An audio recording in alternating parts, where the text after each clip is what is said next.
Hello everyone, जय हिंद।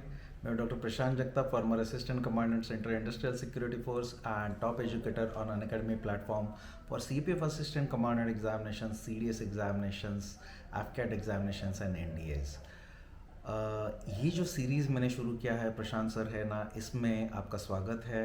आपके जो भी डाउट्स है ये एग्ज़ामिनेशन के प्रिपरेशन के बारे में, ये फोर्सेस के बारे में, या आर्म फोर्सेस के बारे में इन जनरल, या फिर कोई पर्टिकुलर एग्जामिनेशन के रिक्वायरमेंट के बारे में, इस सीरीज़ में मैं आपके डाउट्स क्लियर करने की कोशिश कर रहा हूँ छोटे छोटे वीडियोस द्वारा। एंड अगर आपको मेरे वीडियोस अच्छे लगते हैं तो इसको लाइक करना, हमारे चैनल को सब्सक्राइब करना और इन वीडियोस को शेयर करना मत भूलिएगा। तो आज मैं बात करने वाला हूँ कि सीपीएफ असिस्टेंट कमांडेंट हो, सीडीएस हो, एफकैट हो, ये एग्जामिनेशन में हिस्ट्री नाम का एक सब्जेक्ट आता है। बहुत सारे लोग, बहुत सारे एस्पायरेंट्स इस पर बहुत परेशान होते हैं, बहुत परेशान होते हैं कि सर हिस्ट्री में कुछ समझ में नहीं आ रहा है, ये पढ़ना है, वो पढ़ना है, हर कोई बोलता है अलग अलग चीज़ें हैं। ये हिस्ट्री से लोग इतने ज़्यादा परेशान क्यों है, और हिस्ट्री में जो प्रिपरेशन में सबसे ज़्यादा प्रॉब्लम क्यों होती है उसके बारे में, और उसके लिए क्या करना चाहिए। तो बेसिकली दोस्तों, आपने देखा तो सीपीएफ असिस्टेंट कमांडेंट हो गया, सीडीएस हो गया, एफकैट हो गया, इसका जनरल स्टडीज़ वाला जो कंपोनेंट है या जनरल नॉलेज वाला कंपोनेंट है, इसमें हमेशा हिस्ट्री पूछा जाता है। अभी हिस्ट्री का वेटेज हर एक एग्जाम के हिसाब से अलग अलग है। एफकैट में काफ़ी कम है, लेकिन सीडीएस और सीपीएफ में काफ़ी ज़्यादा वेटेज आता है। इसमें सीपीएफ असिस्टेंट कमांडेंट एग्जामिनेशन में आउट ऑफ 125 लगभग 15 से 20 क्वेश्चन आपको हिस्ट्री में से मिलेंगे। सीडीएस एग्जाम में भी 15 से 20 क्वेश्चन आपको हिस्ट्री में मिलता है। हिस्ट्री यानी कि इतिहास, इसको 3 पार्ट्स में डिवाइडेड है। एक है एंशंट हिस्ट्री, मिडिवल हिस्ट्री और मॉडर्न हिस्ट्री। तो जो एंशंट हिस्ट्री है मतलब बहुत पुराना या प्राचीन इतिहास है, मिडिवल हिस्ट्री मतलब मध्ययुगीन इतिहास है, और मॉडर्न हिस्ट्री मतलब अभी अभी जस्ट ब्रिटिशर्स आने के बाद वाला इतिहास है। भारत के इतिहास के बारे में पूछा जाता है। वर्ल्ड हिस्ट्री आपके सिलेबस में नहीं है। लेकिन सबसे इंपॉर्टेंट प्रॉब्लम ये आता है कि हिस्ट्री के लिए बहुत सारे सोर्सेज भी इस्तेमाल करते हैं। तो बेसिकली इतना सब कुछ करने के बाद भी याद नहीं रहता। तो बहुत मेरे स्टूडेंट्स पूछते कि सर ऐसा क्यों है, बहुत पढ़ा मैंने लेकिन मेरे एग्ज़ाम में क्वेश्चन नहीं आए, जो क्वेश्चन आए कहाँ से आए पता नहीं, जो पढ़ा हुआ था वो भी याद नहीं आया। तो इसके बारे में मैं आपको एक फार्मूला बताता हूँ कि क्या करना है, इसका एक ट्रिक बताता हूँ। तो बेसिकली दोस्तों, इशू विद द हिस्ट्री ये है कि आप इतिहास कितना भी करो, बेसिकली क्या है, आपकी एग्जामिनेशन जो है वो ऑब्जेक्टिव है। ऑब्जेक्टिव मतलब एमसीक्यू पैटर्न है। आपको मतलब एक क्वेश्चन दिया रहेगा, 4 ऑप्शन पूछे जाएंगे, उसमें से आपको एक सिलेक्ट करना है। लेकिन इतिहास ये विषय जो है, हिस्ट्री जो ये जो सब्जेक्ट है, ये सब्जेक्ट अपने आप में एनालिटिकल है, कहानी की तरह है। तो जिसमें इंटरप्रिटेशंस है। जैसे कि एक एग्जांपल बताता हूँ कि अगर आप 1857 1857 के रिवॉल्ट को या 1857 के उठाव को देखेंगे, तो उसमें 3 अलग अलग हिस्टोरियन के 3 अलग अलग ओपिनियन है। सावरकर जी ने कहा है कि 1857 कोई रिवॉल्ट नहीं था, it was first war of independence.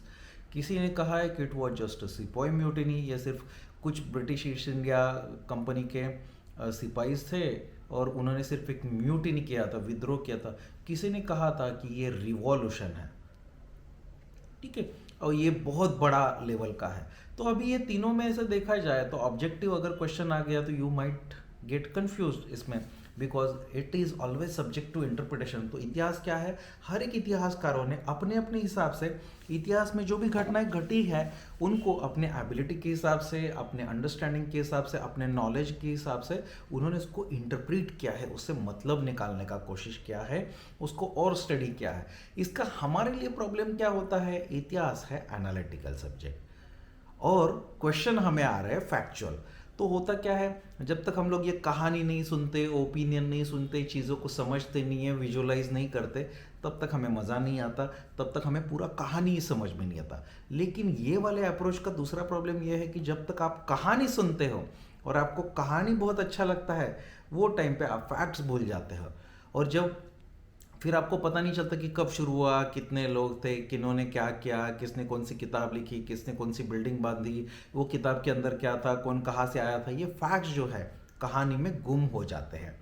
और जब आप सिर्फ फैक्ट्स के ऊपर ध्यान देते हो तब आपको कहानी समझ में नहीं आता। इसीलिए मैक्सिमम एस्पायरेंट जो सबसे बड़ा गलती करते हैं ये छोटे वाले कॉम्पिटिटिव एग्जामिनेशन में, C D S, F CAT, C A P F, जिसमें बहुत ज़्यादा एनालिटिकल अंडरस्टैंडिंग की ज़रूरत नहीं है, because your examination is M C Q based. तो आप अगर कहानी में डूब गए तो आप फैक्ट्स भूल जाओगे, और फैक्ट्स में डूब गए तो आपको कहानी याद नहीं रहता, इसलिए आप कंफ्यूज रहते हो। लेकिन मेरा ये मानना है, अगर आप इतिहास पढ़ाई करना चाहते हो, इसका मैं फॉर्मूला बताता हूँ, आप फैक्ट्स के ऊपर ज़्यादा ध्यान दे दो, क्योंकि वही एग्ज़ाम में आने वाले हैं। कहानियों के पीछे ज़्यादा मत भागो, क्योंकि कहानियाँ एग्जाम में नहीं आने वाली। आपको डिस्क्रिप्टिव आंसर इतिहास के ऊपर नहीं लिखने, इसीलिए आपने फैक्ट्स के ऊपर ज़्यादा ध्यान देना चाहिए। इसके लिए बुक्स कौन से फॉलो करना है? बेसिकली कम से कम बुक्स फॉलो करो। आप फॉलो कर सकते हो थीम्स इन इंडियन हिस्ट्री नाम के 12th के 3 एनसीईआरटीज है। थीम्स इन इंडियन हिस्ट्री 12वीं में आते हैं, पार्ट 1 जो एंशंट के बारे में, पार्ट 2 जो मिडिवल के बारे में, पार्ट 3 मॉडर्न के बारे में। आपके पास ज़्यादा समय नहीं होगा, ये 3 ही किताबों को फॉलो कीजिए, इनमें से जितने सवाल आते हैं उतने लिख दीजिए। आपके पास और थोड़ा समय है तो मॉडर्न के लिए आप राजीव अहिर सर का स्पेक्ट्रम नाम की किताब है, उसको इसमें ऐड कर सकते हो।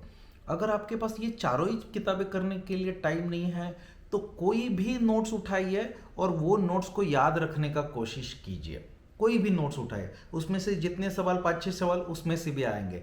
लेकिन आपको मैं एक चीज़ का पक्का गारंटी देता हूँ, आप बहुत ज़्यादा पढ़ने के लिए जाएंगे। आप 10 किताबें पढ़ो, 15 किताबें पढ़ो, 20 किताबें पढ़ो, कोई गारंटी नहीं है। किताबें पढ़ने से कहानी क्लियर हो जाता है, लेकिन फैक्ट्स इतने ज़्यादा बढ़ते कि आपको समझ में नहीं आएगा एग्जाम में क्या याद रखना है क्या नहीं रखना है, एंड आप बहुत ज़्यादा कंफ्यूज हो जाओगे। और मोस्ट इंपॉर्टेंटली आपके पास टाइम नहीं है जो आप इतिहास के ऊपर गवा सकते हो। तो उतना टाइम आप इतिहास के ऊपर, हिस्ट्री के ऊपर देने से आपने अच्छा है, आप पॉलिटी बहुत अच्छे से कर लीजिए। गारंटीड क्वेश्चंस हमें आएंगे, नॉट जस्ट वो क्वेश्चंस किताब में हैं, आपको भी आएंगे। आप ज्योग्राफी कर लीजिए, जो किताब में क्वेश्चंस दिए हुए हैं, किताब में जो फैक्ट्स है उसके ऊपर क्वेश्चंस आपको लिखना आएगा।